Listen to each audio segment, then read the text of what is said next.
అంతరిక్షంలో ఉందండి సునీత విలియమ్స్. ఆవిడ ధైర్యానికి నమస్కారం. ఆవిడ హాయిగా ఆనందంగా తిరిగి రావాలని ప్రార్థన. నేను ఇక్కడి నుంచి ఆ ఇల్లాలకి శుభాకాంక్షలు చెబుతున్నాను. అక్కడక్కడ వచ్చి ఆవిడ ఫోటోలు చూస్తే భయం వేస్తుంది. పాపం ఎండిపోయి కనపడుతుంది. ఆ బిళ్ళలు తప్పితే తినడానికి ఏం లేవు. కేవలం మనోధైర్యం కాపాడుతుందట.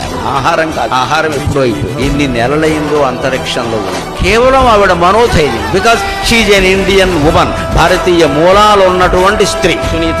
వాళ్ళ అమ్మగారు, వాళ్ళ అమ్మమ్మగారు, వాళ్ళ అత్తగారు, వాళ్ళ మామగారు, మామగారు వాళ్ళందరూ నేర్పారు ఇక్కడ. ఓపిక ఉండాలి. స్త్రీ అంటే ఏమిటి? ప్రేమ, సహనం, త్యాగం. సహనం ఉండాలి. నువ్వు ఖచ్చితంగా ఇంటికి వెడతావు, క్షేమంగా పెడతావు. మనోధైర్యం అంటే ఏదో హనుమంతుడు లంకలో ఒకరోజు చిక్కుకుపోతే ఇవిడ నెల తరబడి చిక్కుకుపోయింది అక్కడ. అలా ఉండి చేస్తుందండి. మనం గ్రహించద్దా?